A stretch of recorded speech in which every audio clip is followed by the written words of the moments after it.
जय श्री राम। वंदे भारत मातरम।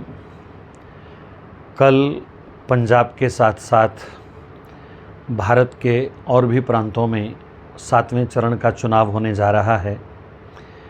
मैं इस संदेश के माध्यम से संपूर्ण देशवासियों को और विशेषकर पंजाब वासियों को एक निवेदन करने के लिए उपस्थित हुआ हूँ। कल का चुनाव अति महत्वपूर्ण है। हमारी भारतीय संस्कृति में कन्यादान का, गौदान का विशेष महत्व है, लेकिन मैं समझता हूँ वर्तमान परिस्थितियों में मतदान का भी उतना ही महत्व है जितना कि कन्यादान और गौदान का महत्व है। स्वर्ण दान का, भूमि दान का जो महत्व है, वही महत्व आज के समय में मतदान का है। पंजाब वासियों, कल मतदान करते समय आप 2-4 बातें ज़रूर सोच करके जाना। आज इस देश के अंदर कई पार्टियां अपना अपना वर्चस्व बरकरार रखने के लिए ज़ोर लगा रही हैं और जनता की वोट पाने के लिए कई मन लुभावने लोभ लालच भी दिए जा रहे हैं। मेरा आप सबसे केवल इतना कहना है कि कल वोट डालते समय ध्यान रखना कि क्या हम उन लोगों को वोट डालेंगे जिन लोगों के कंधों पर बैठ कर के आज कुछ राजनीतिक पार्टियां हमसे वोट मांगने आई हैं। क्या हम भूल जाएं जिन लोगों ने गुरु अर्जुन देव जी को इतने कष्ट दिए? क्या हम भूल जाएंगे जिन्होंने हमारे नवम पातशाह तेग बहादुर जी का शीश उतारा? क्या हम भूल जाएंगे जिन लोगों ने 4 साहिबजादों को कितना बेरहमी से मारा? क्या हम भूल जाएंगे माता गुजरी की कुर्बानी को? क्या हम भूल जाएंगे उन लोगों की शहादत को जिन्होंने इस देश के लिए, इस धर्म के लिए अपना बंद कटवाया, कोलू में पेले गए, जो लोग आरे से चीरे गए, जिन लोगों को रुई लपेट लपेट करके मारा गया? आज उन्हीं औरंगजेब के वंशजों के कंधों पर बैठ करके कुछ लोग हमसे वोट मांगने आए हैं। आप लोगों को उनको मुंह तोड़ कर जवाब देना होगा।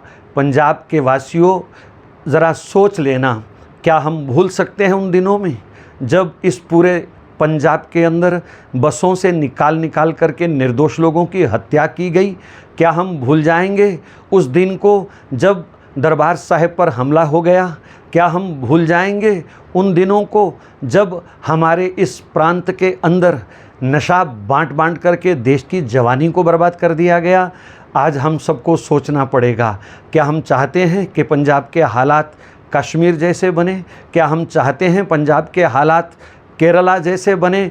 अगर आपकी वोट से आज कोई देशभक्त प्रधानमंत्री पद पर बैठता है तो एक गौदान नहीं, आपको हज़ारों गौदान का पुण्य प्राप्त होगा। अगर हमारी वोट के कारण आज हमारी बहन बेटियों की इज़्ज़त अगर सुरक्षित है तो आपको 1 या 2 कन्यादान का पुण्य नहीं, आपको हज़ारों कन्यादान का पुण्य होगा।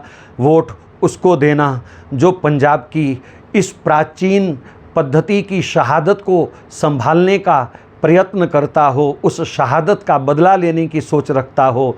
वोट उसको देना जो भारत माँ को माँ कह करके पूछता हो। वोट उसको देना जो अपने परिवार को परिवार नहीं बल्कि पूरे देश को परिवार मानता हो। वोट उसको देना जिससे गाय बचे। वोट उसको देना जिससे हमारी संस्कृति सभ्यता बचे। वोट उसको देना जिससे दशम गुरुओं के सामने खड़े होने में हमें लाज का अनुभव ना करना पड़े। वोट उसको देना जो भारत के शहीदों का सम्मान कर सके। वोट उसको देना जो सैनिकों पर प्रश्न ना उठाता हो। वोट उसको देना जो कश्मीर में सुख शांति चाहता हो। वोट उसको देना जो राम मंदिर हमेशा हमेशा बना रहे ऐसी हिम्मत रखता हो। वोट उसको देना जो पाकिस्तान को, चीन जैसे उन गद्दार लोगों को मुंह तोड़ जवाब दे सके। वोट उसको देना जो हमारे युवाओं का भविष्य बना सके।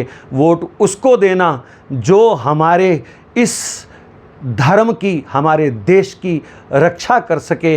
हमारे बलिदान व्यर्थ ना जाएं, हमारी कुर्बानियाँ व्यर्थ ना जाएं, हमारे गुरुओं का तप व्यर्थ ना जाए। कभी राम मंदिर जाकर के अयोध्या जी में हमें राम जी से नज़रें मिलाने में शर्म महसूस ना हो। और आप सब इन बातों को ज़रूर दिल दिमाग में ध्यान रखते समय वोट करना। ये उंगली को लगी हुई स्याही केवल उंगली को लगे, गलती से कहीं कल को ये हमारे मुख पर ना लग जाए, ये ज़रूर आप सब ध्यान देना। यही निवेदन करने के लिए आप के सामने मैं उपस्थित हुआ हूँ। प्रातःकाल अपनी गुरु परंपरा को याद करना, अपनी शहीदों को याद करना, बॉर्डर के ऊपर खड़े अपने सैनिकों को याद करना और फिर निर्णय लेना कि हमारे वोट का असली हकदार कौन है। जो पाकिस्तान जैसे देशों का समर्थन हासिल कर रहे हैं, जो चाइना का समर्थन हासिल कर रहे हैं, जो विदेश में बैठी हुई इस देश को तोड़ने की शक्तियों का समर्थन हासिल कर रहे हैं, ऐसे लोग कहीं आपका वोट पाकर के कल को हमारे देश का भविष्य बर्बाद ना कर दें, हमारी छोटी सी गलती हमारे आने वाली पीढ़ियों को ना भोगनी पड़ जाए। इसलिए आप सब लोग बहुत सावधानी के साथ सोच समझ करके जाइए। अरे भाई, 500-500 रुपये के लिए बिकने वाले लोगों से भी मेरी प्रार्थना है। गाय भी 50,000 से कम नहीं मिलती, भैंस भी 70-80 हज़ार से कम नहीं मिलती, कुत्ता भी आज 10,000 से कम नहीं मिलता। क्या हम 500 में बिकेंगे? क्या हम नशे की पुड़ियों में बिकेंगे? क्या हम एक दारू की बोतल पर बिक जाएंगे? इन सब बातों को सोच करके वोट करने जाना। और इस वोट का असली हकदार कौन है, आपको कुछ भी कहने की ज़रूरत नहीं। आपकी अंतर की आत्मा स्वयं तुम्हें जवाब देगी कि हमारे वोट का असली हकदार कौन है। भारत माता की जय, गौ माता की जय, भारतीय सत्य सनातन धर्म की जय, सिख पंथ की जय। जय श्री राम।